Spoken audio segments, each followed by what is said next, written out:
40 ఏళ్ల క్రితం చదువుకున్నటువంటి ఎంత గొప్పగా ఉండదంటే నాకు సుమారుగా ఒక 2 నుంచి 3,000 పద్యాలు కంటతా వచ్చి అంత గొప్పగా మధ్యరాత్రి లేవి చదువురా ఒకటి మన చరిత్రలో అంటే చదవడమే అటజని కాంచె భూమిసురుడు అంబర చుంబి స్థిరస్సర జరి పటల మోరుమోర్లుట దబంగ తరంగ మృదంగ నిక్కువనట స్ఫుటనట నానుకూల పరిపుల్ల కలాప కలాపి జాలమున్ కటక చిరత్కరేణుకర కంపిత జాలము శీతశైలము పారిజాతపరణ పద్యం చెప్పి నన్ను బాబ దియ్యదాసుని మనంబున నెయ్యపు కిన్కబోని తాచినయ అది నీకు మన్ననయ చెల్వగు నీపద పల్లవంబు మత్తనుపుల కాగ్రకంటక వితానము దాకిన నొచ్చునంచు నేననియదా అల్కమానవు గదా ఇకనైనా అరాలకుంతల అప్పిచ్చువాడు వైద్యుడు ఎప్పుడు ఎడతెగకపారు ఏరున్ ద్విజుడున్ చొప్పడిన యూరనుండుము చొప్పడకున్నట్టి యూరు చురకుము సుమతి అని చెప్పినాడు.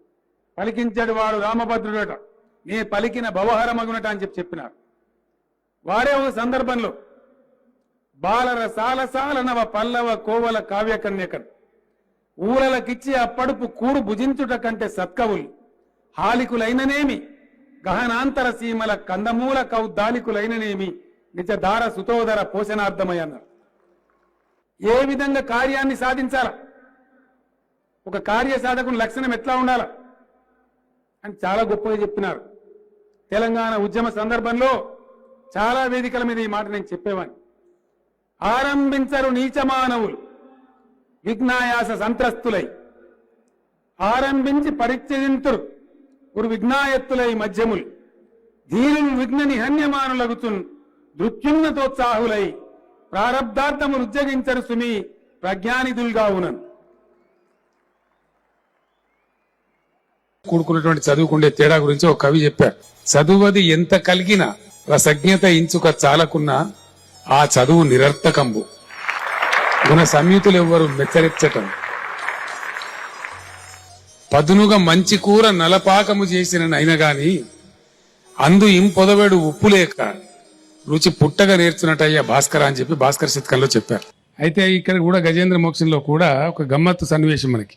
గజేంద్రుడు చాలా పెనుగులాడతాడు, చాలా పోరాటం చేస్తాడు ఆ ముసలితో. నేను పోరాడగలుగుతాను అనుకుంటాడు. తర్వాత భగవంతుని ప్రార్థిస్తాడు. ఆ ప్రార్థనలో కూడా సంశయాత్మకంగా ప్రార్థిస్తాడు. కలడందురు దీనుల ఎడ కలడందురు పరమయోగి గణముల పాలను కలడందురు అన్ని దిశలను కలడు కలండనే వాడు కలడో లేడో, భగవంతుడు ఉన్నాడో లేడో అనే ఒక సందేహాత్మకమైన పద్ధతిలో భగవంతుని ప్రార్థిస్తూ ఉంటాడు. ఆయన కదలడు, భగవంతుడు రాడు.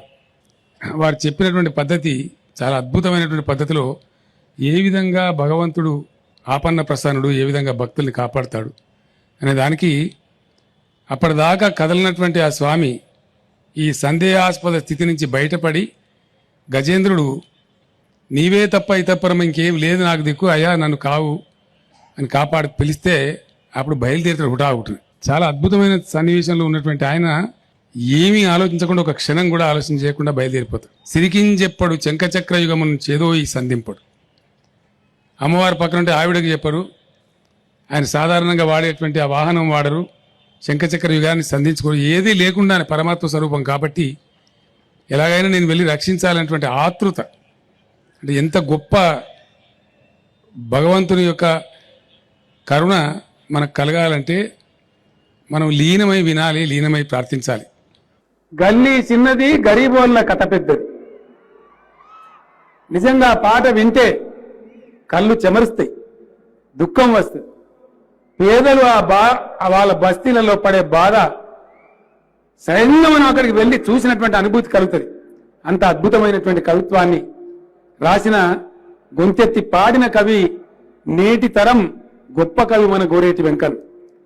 జయ జయ తెలంగాణ జననీ జయకేతనం. అద్భుతమైనటువంటి సాహిత్యంలో మనకు అందించిన వాడు మన అందశ్రీ. సంత మా ఊరి సంత. అసలు సంతకు మనం వెళ్ళి వచ్చిన అనుభూతి కలుగుతుంది. గ్రామాలలో జరిగే సంత ఎట్లా జరుగుతుందనే అనుభూతి మనకు కలుగుతుంది.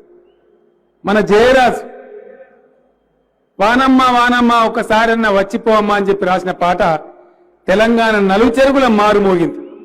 వాన కోసం తెలంగాణ రైతులు పడే బాధ అద్భుతంగా వర్ణించిన మన జయరాజు కూడా మన తెలంగాణ కవి బిడ్డ. చిటపట చినుకులు పడుతూ ఉంటే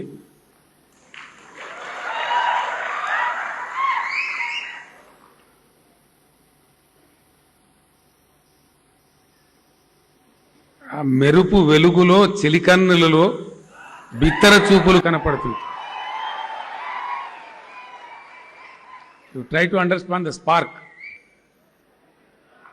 మెరుపు మెరిసేదే ఒక లిప్త కాలం.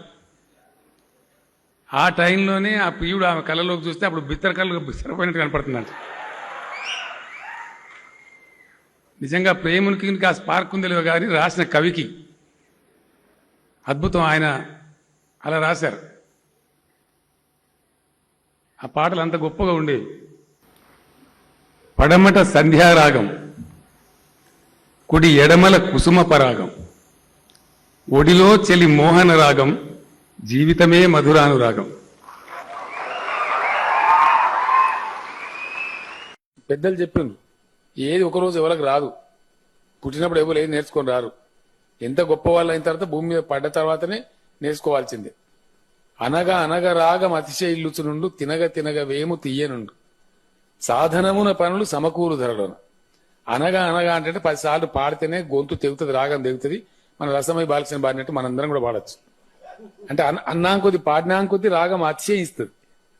తినగ తినగ వేపప్పులు వేసుకుంటే పండ్ల పుల్ల వేపులు వేసుకోవాలని పెద్ద చేదు ఉన్నది నేను వేసుకోనంట. మనం 4 రోజులు వేసుకుంటే 5వ రోజు అది చేదు అనిపిస్తుంది, స్వీట్ అనిపిస్తుంది. వేసుకోకపోతేనే బాధ అనిపిస్తుంది.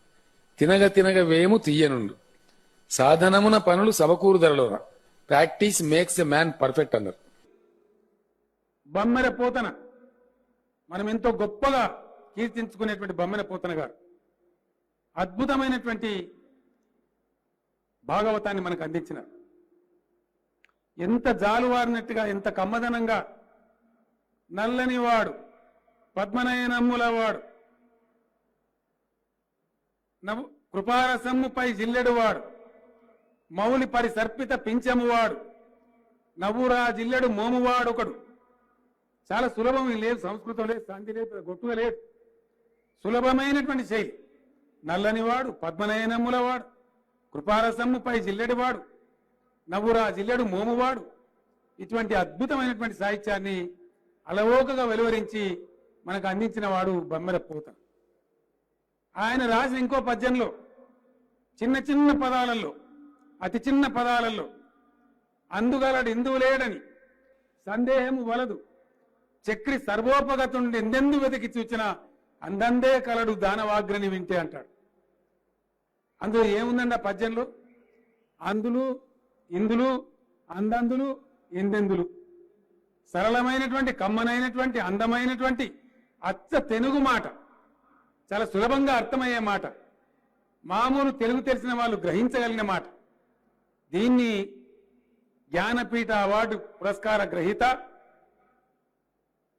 మనం గొప్పగా చెప్పుకునేటువంటి సి నారాయణ రెడ్డి గారు మందార మకరందాలు అన్నటువంటి ఒక చిన్న పుస్తకంలో వర్ణించిన తీరు, పోతన గారు ఎంత గొప్పగా రాసినారో సి నారాయణ రెడ్డి గారు అంతటి వ్యాఖ్యానాన్ని, ఎంత గొప్పగా వ్యాఖ్యానాన్ని పెట్టి దాన్ని రచించినారు.